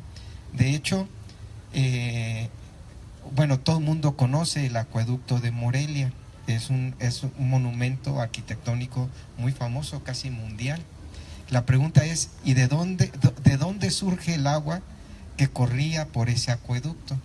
Pues el agua brotaba justamente del área natural protegida de la loma, de los manantiales que de ahí surgía el agua potable. Digamos que desde aquel entonces, desde los 1700 que se construye el acueducto, 1700 y tantos, el agua que abastecía la ciudad proviene de esa zona. Y bueno, estudios posteriores nos muestran que esta zona, que se conoce como la cuenca del río Chiquito, también es un afluente del lago de Cuitzeo. Entonces, la importancia hídrica del área natural de la loma no solamente nos impacta o nos beneficia a la gente que vivimos en Morelia, sino que también beneficia a una área mucho más amplia que es la laguna de Cuitzeo. Y voy a regresar un poquito con la laguna de Cuitzeo más tarde, pero voy a decir esto. Muchas veces nos dicen que la laguna de Cuitzeo está muriendo, que es un proceso natural, etcétera, etcétera. La verdad es que estamos matando a la laguna de Cuitzeo. ¿Por qué? Por dos razones básicas. Uno, estamos destruyendo la microcuenca del río Chiquito, que es de donde vienen los afluentes del agua que alimentan el lago de Cuitzeo, y por el otro lado estamos extrayendo agua del lago de Cuitzeo para un distrito de riego, para regar las zonas del Bajío michoacano y guanajuatense. Entonces esa es la realidad de por qué se está secando el lago. Bien, ya que dije todo esto de, bueno, y qué es lo que protegemos, pues es esta área muy grande.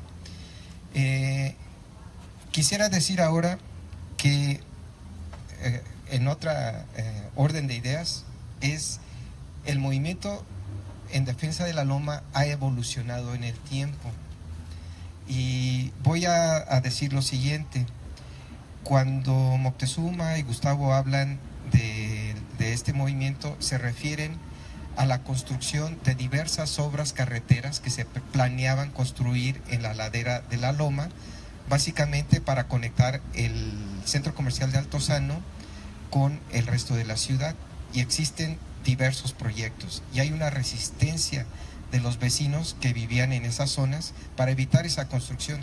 La resistencia nace del hecho de que la construcción misma de la carretera amenazaba con destruir sus hogares, y por el temor de deslaves en esa zona, porque la loma de Santa María está delimitada por una falla geológica que se conoce localmente como la falla de la Paloma, y que los geólogos conocen como la falla de Acambay. Acambay es un pueblo que está muy cercano a Atlacomulco.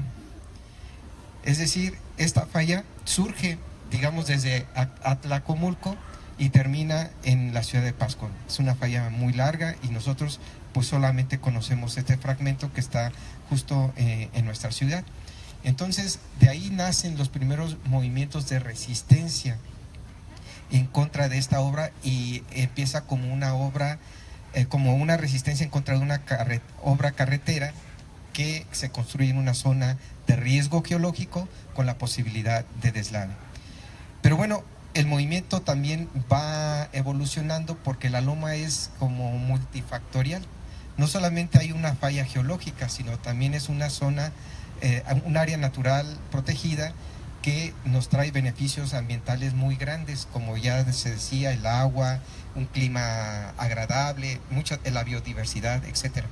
Entonces, en un momento dado, el movimiento toma un giro muy ambiental, muy orientado a defender cuestiones de biodiversidad, de defender una zona que abastece de agua a la ciudad y bueno, al lago de Cuitzeo, y entonces de repente toma un giro de esa naturaleza.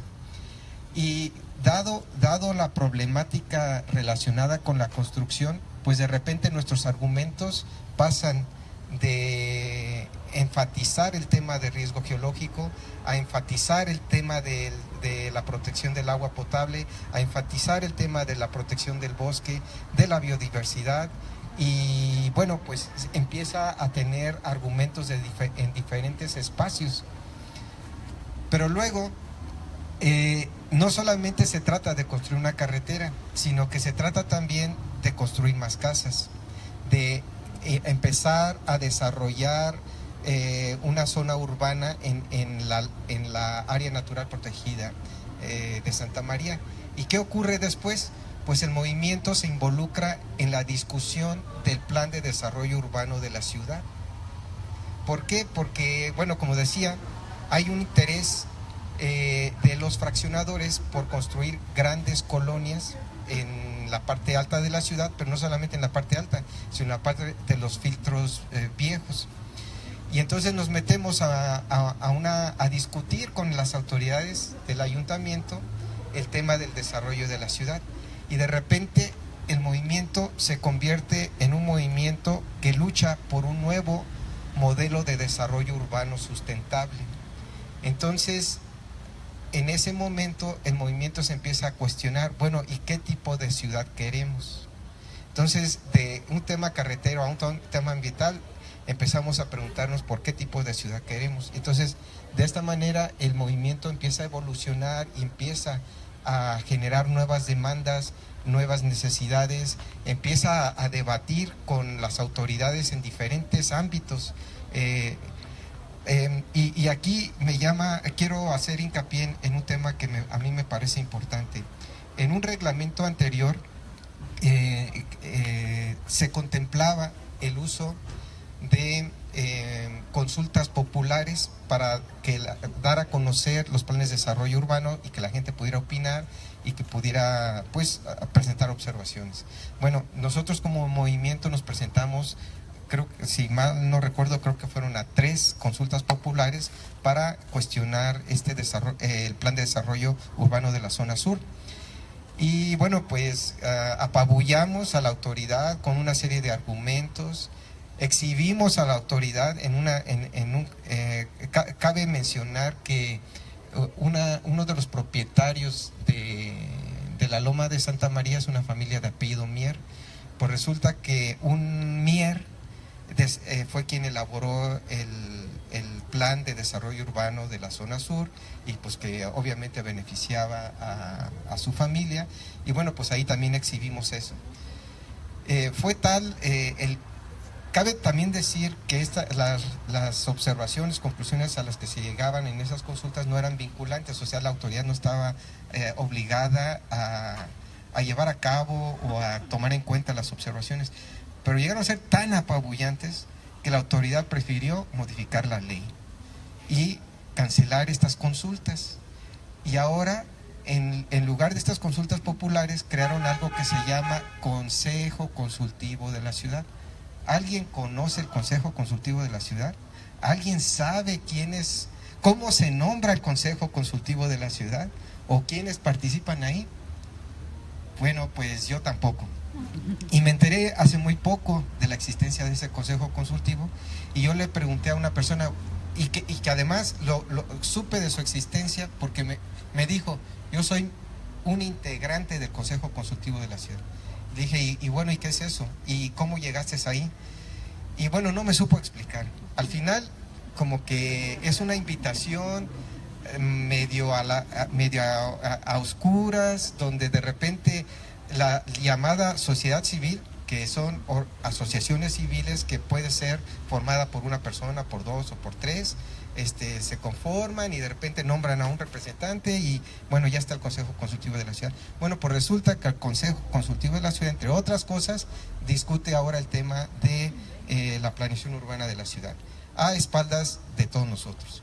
Bien, entonces vemos cómo la acción del movimiento pues hizo que la autoridad reaccionara y modificara la ley. Y de ahí voy a brincar a otro tema que tiene que ver con las leyes. Hemos observado a lo largo de este movimiento cómo la autoridad empieza a mutilar las leyes, pero de una forma imperceptible, por así decirlo. O sea, empieza a hacer pequeñas modificaciones en un ordenamiento aquí, en un código acá, en otra ley por allá, y poco a poco va desmantelando como un topo por debajo, cavando debajo de nuestros pies, de tal suerte que después de una serie de pequeñas modificaciones termina por vulnerar toda una protección legal y nos encontramos en un vacío legal y de repente ante ese vacío legal la autoridad puede hacer una serie de cuestiones que antes no podía hacer. Y así vemos como hay ahorita no recuerdo el nombre exacto del instrumento, un instrumento que regula toda el territorio ambiental de la laguna de Cuitzeo. Y entonces ahí hicieron una pequeña modificación. Esa pequeña modificación después le permitió a Fausto Vallejo en su momento a cambiar el ordenamiento de desarrollo urbano de la zona sur, cambiando el nivel de densidad de casas permitido, y con ello permitió el surgimiento de los fraccionamientos de Altozano y de otros de altos ingresos que hay por la zona, y así es como se empieza a vulnerar toda la protección ambiental que había en la zona. Entonces, bueno, ya hablé un poquito de que el movimiento evoluciona, de que el movimiento o digamos lo que hay alrededor de la protección de la Loma de Santa María son ámbitos muy diversos y que de repente nuestra argumentación se mueve de un lado a otro. Quisiera también tocar otro tema que también ya lo han abordado Moctezuma y Gustavo, y es algo que yo considero un éxito de este movimiento, y es usar todos los medios que están a nuestro alcance. Hemos acudido tanto al tema legal, al tema científico, a la comunicación. Hemos, pues yo no diría que innovado, pero hemos retomado algunas ideas buscando cómo comunicar. O sea, nuestro reto es cómo comunicar de una forma sencilla, efectiva, para que la gente entienda cuál es la problemática. Y esta lona que están viendo acá atrás, pues surge de la idea de los periódicos murales. Seguramente todos hicimos periódicos murales en la escuela. Entonces, bueno, el concepto viene del periódico mural escolar, y de ahí empezaron a surgir este tipo de lonas. Bueno, pero otro tema que quiero resaltar es el uso de la televisión y el radio. Muchos movimientos sociales son adversos a acudir al radio o a la televisión porque dicen, es que son medios de la élite y ahí no me van a dar espacio y nunca vamos a poder hablar ahí. Bueno, pues nosotros siempre buscamos la forma de introducirnos al radio y a la televisión, y nos encontramos que hay medios que por razones muy diversas nos dan un espacio, nos abren el espacio y aprovechamos el espacio y lo utilizamos. Pero no solamente en los medios donde por razones diversas nos abren el espacio, sino también hemos utilizado el derecho a réplica. En algunos programas de radio donde nos han atacado hemos exigido un derecho a réplica, en algunos casos nos lo han dado y hemos aprovechado esos medios para poder debatir de frente con la gente que son nuestros adversarios. Y bueno, ya voy a terminar con dos ideas. No solamente el movimiento evoluciona, también evoluciona el adversario. El adversario no siempre ataca igual, que es un poco lo que ya comentaba Gustavo y Moctezuma.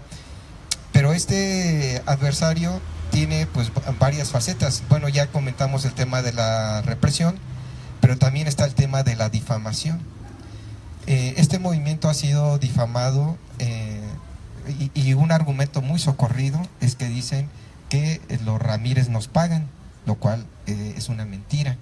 Reiteradamente nos han dicho que pues somos gente pagada por los Ramírez. Pues no, los Ramírez no nos pagan, ni nos regalan la entrada al cine, ni de las palomitas, ni nada. Y de hecho muchos de los que participamos en este movimiento pues somos gente desempleada, y muchos de ellos están desempleados no por ganas, sino incluso hasta por represión política. O sea, algunos de los compañeros que están aquí en el movimiento no les dan trabajo por sus posiciones políticas, por sus ideas. Entonces, bueno, quería resaltar este tema. También hemos sido difamados a través de volantes. Hace unos años se gastaron una fuerte cantidad de dinero en un volante, en un material bastante caro, con de alta calidad, etcétera, donde difamaban a compañeros aquí presentes, señalándolos como vividores y muchas cosas, ¿no? Una difamación pues bastante importante. Otro tema ha sido el hostigamiento en contra de compañeros que son académicos, investigadores, donde prácticamente pues les han obligado a callar o a no entregarnos información. Y otra forma en que el adversario también evoluciona es no solamente con el garrote, con el hostigamiento, sino con otro tipo de ideas, como empezar a hacer campañas al interior de la colonia y decir, es que con la obra sus casas van a incrementar su valor, van a valer más, van a ser millonarios, vas a vender tu casa y vas a obtener un precio excelente y ya después podrás hacer lo que quieras con eso, ¿no? Y por lo cual pues es falso, ¿no? Y con esto pues yo quisiera concluir mi participación con esta serie de reflexiones. Finalmente diría que lo que somos es una construcción colectiva, ya lo han dicho los compañeros. Toda la argumentación científica, técnica, jurídica, la experiencia en muchas cosas ha sido una construcción colectiva de personas que estamos aquí y de muchos que no están aquí. Pues muchas gracias. Sí, gracias. Yo 2 ideas finales que no dije en un minutito. Una, un gran logro de este movimiento es algo que a mí como marxista me llena de satisfacción, es que superes, que los compañeros se den cuenta en la realidad, sin explicarles un gran texto, que el Estado es un estado de clase, o sea, que el Estado no los representa. Pero eso es muy difícil de entender y es choqueante cuando eres alguien común. O sea, yo vi a una señora, cuando nosotros les explicábamos, es que hay una invasión de polígono y les traíamos medidas notariadas y así una serie de cosas, y el secretario de Urbanismo, Ricardo Luna, el actual secretario, decía, pues es que no te entiendo. Y entonces para una señora y le dice, que la puta poligonal. ¿Qué no entiendes lo de la puta poligonal? Y entonces el tipo ya se puso blanco, y entonces ahí fue cuando ella se dio cuenta en su cara de, pues este tipo no me representa, o sea, no está ahí para servir nuestros intereses. Y eso es un enorme descubrimiento como ciudadano y choqueante, porque ahí te sientes huérfano de que no tienes un Estado que te protege. Y segundo, pues que tienes en el movimiento la única herramienta de respuesta. Entonces eso ha sido algo sumamente importante que se ha avanzado y que creo que resume en mucho el objetivo inicial trazado. Es decir, hay un Estado que representa a una minoría, a una élite empresarial, que en el caso de Morelia pues se representa por los grupos inmobiliarios, y que no importa el color, no importa el tipo de presidente municipal, siempre van afilando hacia sus intereses económicos, y pues hay una gran mayoría que está desfavorecida y a merced, y sus vidas en riesgo, depende del capricho del empresario en turno. Entonces ha sido la gran lección de este movimiento, que es descubrir de manera pública el carácter clasista del Estado, el carácter burgués del Estado. Y agradecerles su atención y esta larga charla, 3 voces. Rafa, cumpleañero. No, muy rápido, yo nada más, ¿cómo me integro aquí al movimiento? Yo me integro en 2014,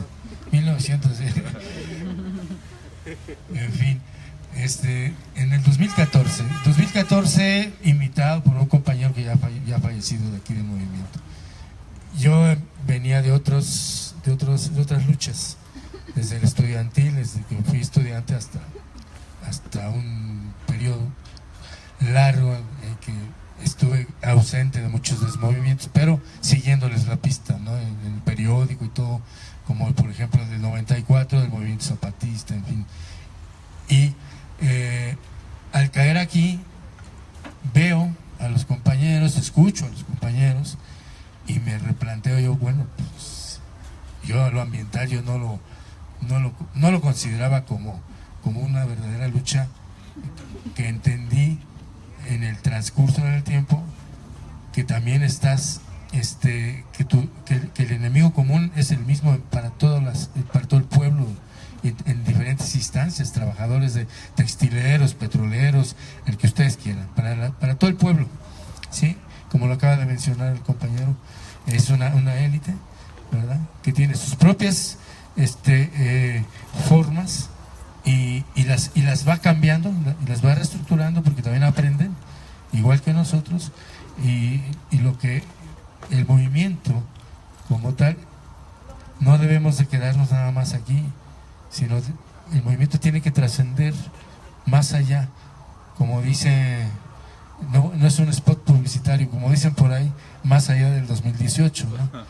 Entonces, eso es lo que la gente entendió. La señora de como 90, 80 años fue la que expresó esa de la puta poligonal, que ya estaba cansada de ella,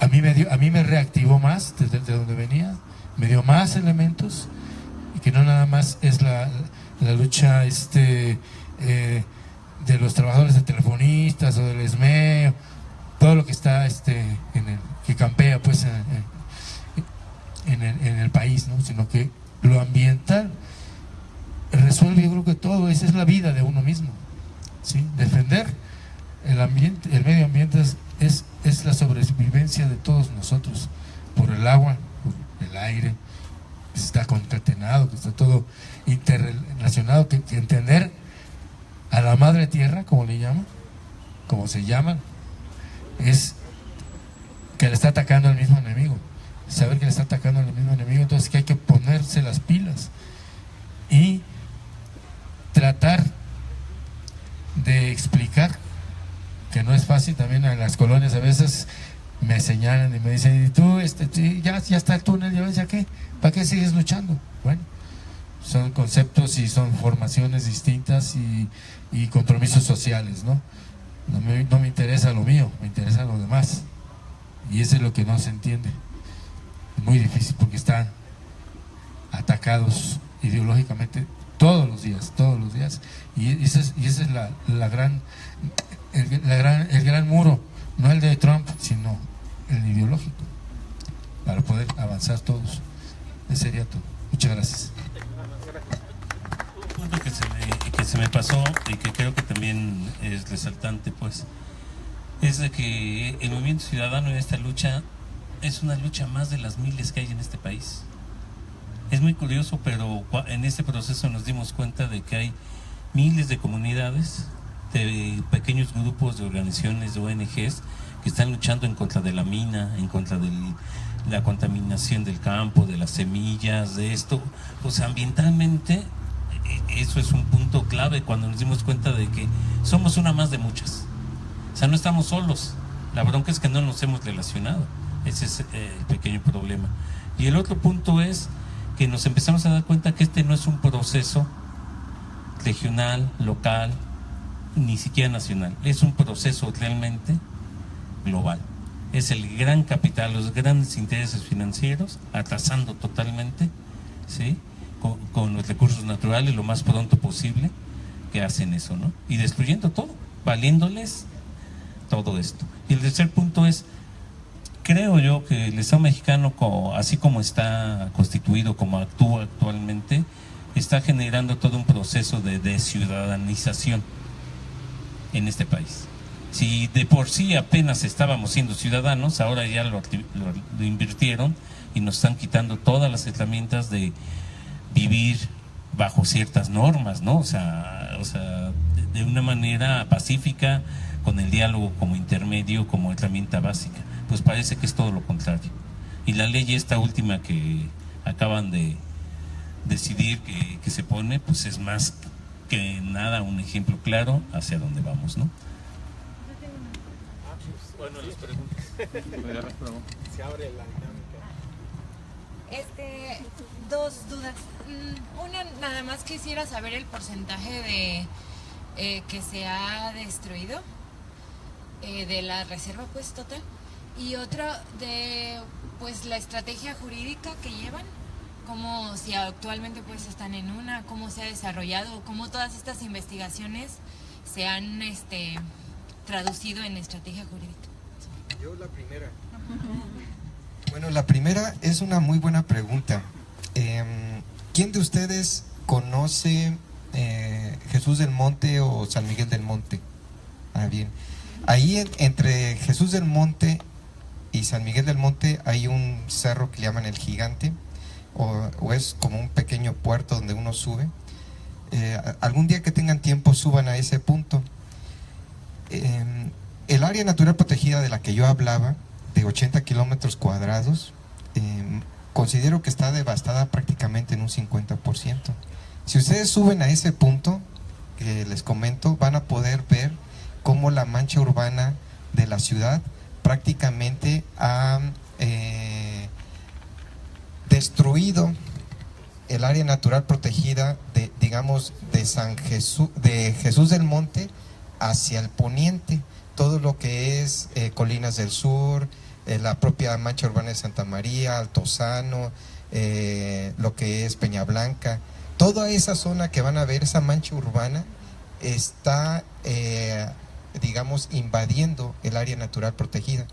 Y si ustedes voltean hacia el poniente, hacia San Miguel del Monte, pues van a ver que prácticamente al pie de ese cerro, entre el punto donde están parados hasta San Miguel del Monte, van a ver una gran deforestación.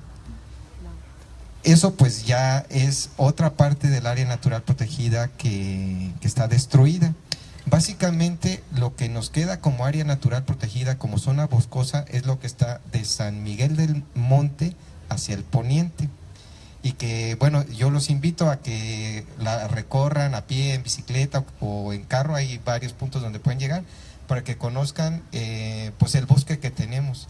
Yo tengo más de 30 años viviendo en Morelia y apenas hace 10 años descubrí ese bosque. Y verdaderamente es un bosque muy hermoso. Y hay otra parte del bosque que está en otro punto, que también muy bonito, es una cosa realmente impresionante, algo que deberíamos estar protegiendo. Y si ustedes caminan por ahí, todavía van a ver cómo se está devastando, se está deforestando, cómo también, no solamente la deforestación, sino que están extrayendo tierra, esta tierra que usan para la jardinería, van a encontrar grandes huecos por ahí. Bueno, con eso yo respondo la primera pregunta. Tu pregunta puede tener muchas respuestas, depende a quién se la preguntes. El argumento principal que utilizaron las autoridades estatales, SUMA en ese entonces, Catalina Rosas como encargada de esa secretaría, para justificar el cambio del área natural protegida de la Loma para degradar la zona, ¿cómo le llaman? Bueno, tiene otro nivel, zona de restauración, fue de que toda el área estaba devastada, que ya no se podía arreglar, que ambientalmente estaba destruida. Y ahí nos preguntamos, a ver, espérate, cuando revisamos la ley, cuando revisamos las leyes, veíamos que cuando alguien decreta un área natural protegida, tiene que haber un plan de manejo inmediatamente y recursos para eso.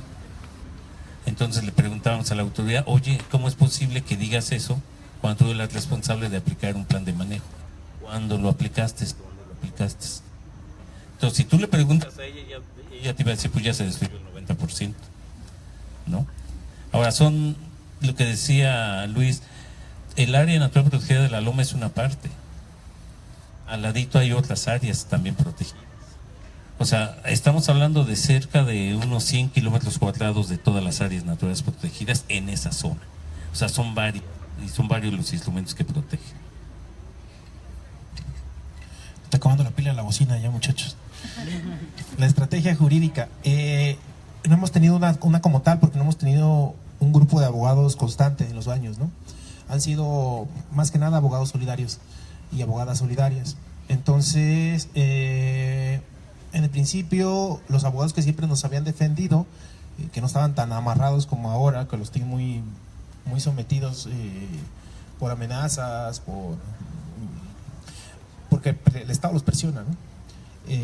Hemos presentado denuncias de nulidad de acto administrativo del Tribunal Federal de Justicia Fiscal contra el acto de la aprobación de la manifestación de impacto ambiental. Ustedes que son abogados sabrán que seguramente una demanda no deberá llevar más de 1, 2, 3 años, ¿no? Pues esta demanda tiene ya de 2012 y estamos en 2018, 6 años y no ha habido aún resolución del juez. ¿Por qué? Porque han utilizado artilugios mañosos, ¿no? Se la pasan de un juzgado, de una sala a otra, inventaron una sala ambiental en el tribunal fiscal para ver nuestro caso según, y que otro que le estaban llegando, y después la sala ambiental que inventaron se declaró que no era su caso, no era para ellos, ¿no? Nosotros estamos demandando algo netamente administrativo, no tiene nada que ver con lo ambiental, que era que la aprobación de la mía había sido ilegal, y es ilegal porque se falseó información. Entonces, ese es un instrumento que está ahí corriendo por los años. Un compañero acaba de ir hace poco a México y ahí está durmiendo el sueño de los justos, ¿no? Ha habido denuncias en Profepa y en Proam, denuncias ciudadanas que te permite la ley, fueron resueltas de manera risoria, ¿no? Porque no hay argumentos de fondo, solamente dice se va a ver y nunca se vio nada. Denuncias ante el órgano interno de control de la SCT, de la aquí contra Suma, ahora se llama Semarnac, esas están ahí, esas denuncias también durmiendo el sueño de los justos. Hay una denuncia en la Auditoría Superior de la Federación que ya tuvo un resultado, que fue una auditoría que se celebró para el año 2015, donde solo en un año se le hicieron alrededor de 20 observaciones a la obra, que implica desde violaciones a la ley, que demuestra que no hay derecho de vía, como otras violaciones, como que se está poniendo, en lugar de poner 5 centímetros de concreto, estaban poniendo creo que 3, una cosa, 10, 5, ajá, o sea, estaban robando el dinero pues en la obra, así de esa calidad va a ser. Esa es otra, ¿no? Y además, pues hay recomendaciones del Consejo Estatal de Ecología, Protección Civil y Derechos Humanos. Y hemos desde hace algún tiempo tratado de poner otros instrumentos, pero pues no hemos podido hacerlo porque no tenemos la forma jurídica de hacerlo. Entonces, en ese sentido, pues hemos hecho lo que hemos podido. Esto que te relato.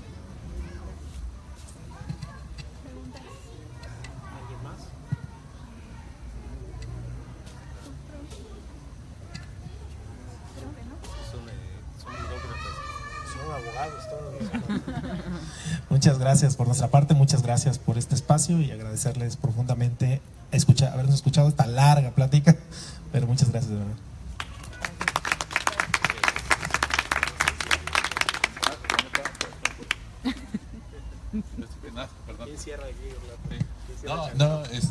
Nada, yo creo que, bueno, primero pues agradecerles que estén acá, pero todavía no cierren sus cosas porque yo les quería hacer una última pregunta.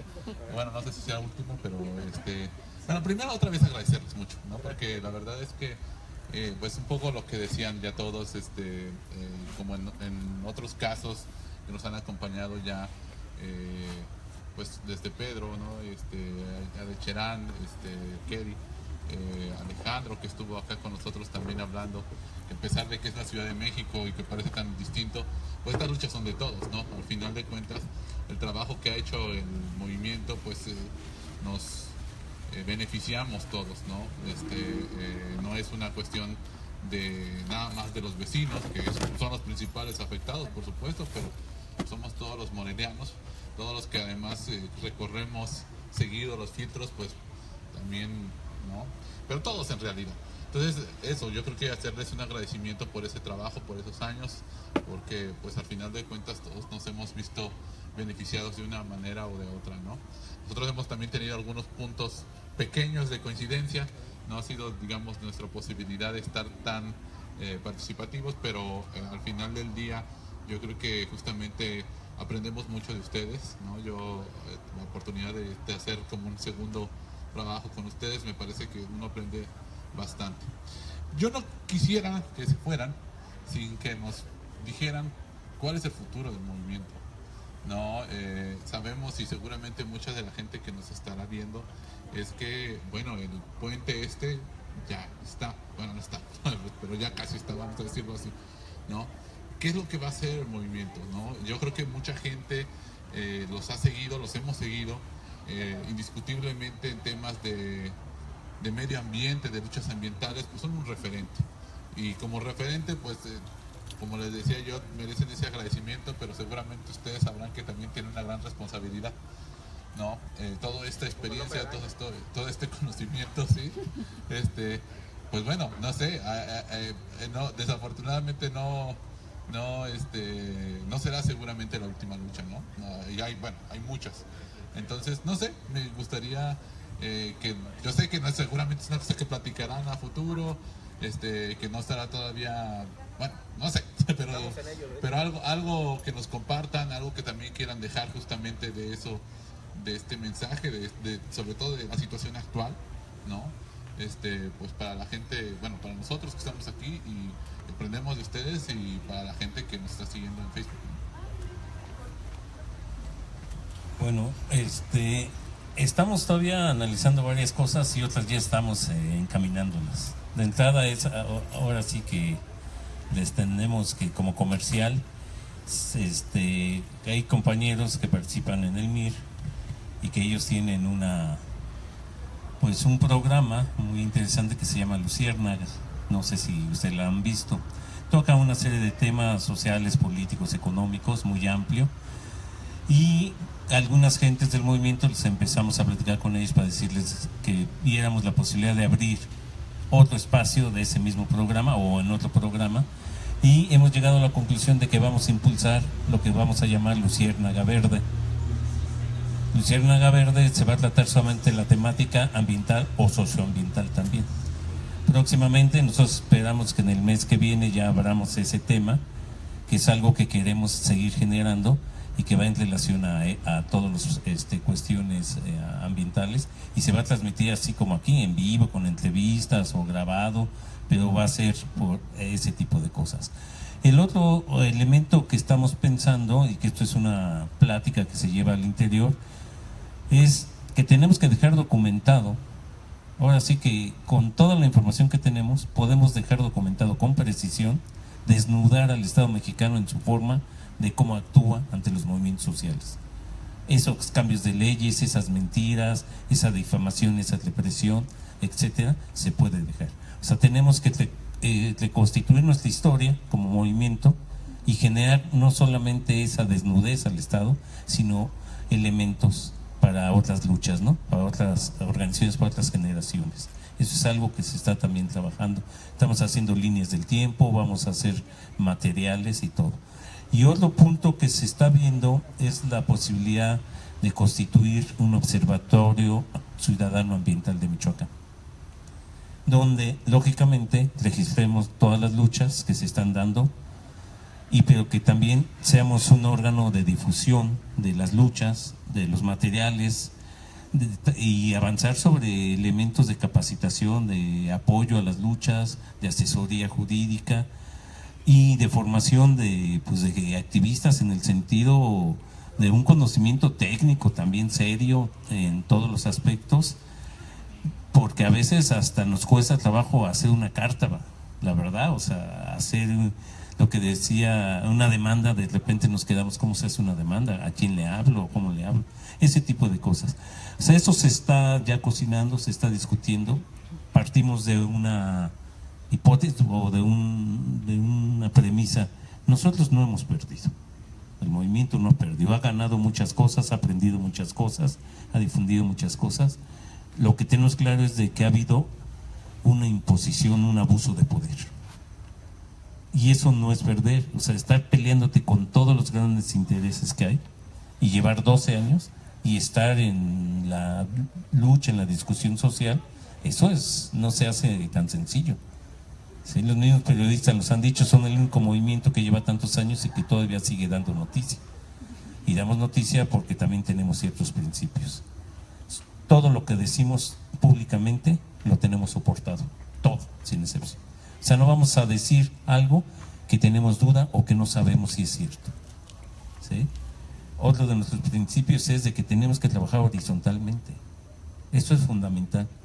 No hay jefes. Hay unos que hemos aprendido más, otros menos y todo. Unos que nos atrevemos esto, otros que somos más hábiles para alguna cosa y nos vamos distribuyendo las tareas. Y pues nadie nos paga. O sea, es un compromiso como ciudadanos para luchar por un espacio, como decía Luis, que beneficia no solamente a la colonia Ocoluce, ni a las 14 o 12 colonias que tenemos abajo de la loma, sino a toda una zona, es toda una región, que es toda la cuenca de Cuitzeo. No sé si quieres agregar. Sí, una cosa más. se ha pensado que el movimiento es contra la carretera. El movimiento es de defensa del área natural protegida. Y a pesar de que eso se termine, que aún lo dudo, porque llevan haciéndolo 6 años, 4 kilómetros, o sea, no han avanzado como con 600 metros por año, o sea, es ridículo.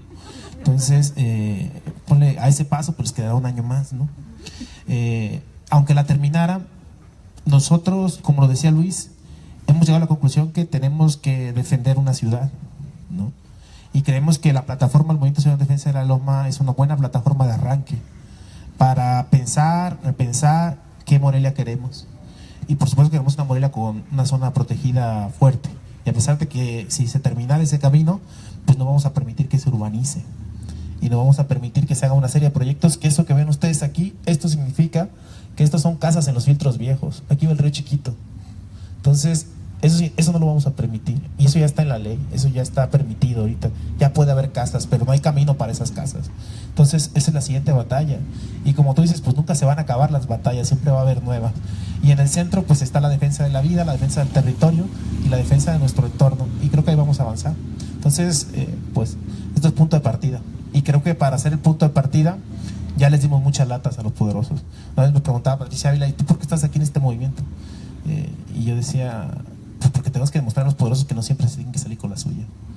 Y que el territorio es nuestro, del colectivo, de la sociedad. Y lo vamos a defender. Y a pesar de que podrían terminar ese camino, insisto, hay batalla por delante. Punto de partida, no punto de quedar.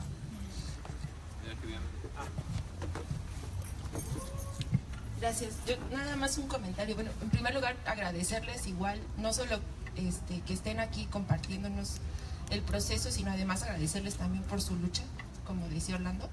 Y yo solo quería hacer un comentario y puntualizar una cosa que me llamaba la atención, ¿no? Y que ahora acaba el compañero de como volver a sacar.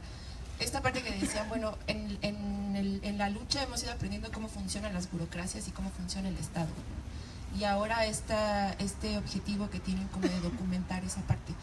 Y a mí me parece que es un claro ejemplo de lo valioso que es el conocimiento construido así desde la lucha, ¿no? Porque casualmente desde la academia siempre pues hay algún desdén importante respecto de cómo funciona el Estado.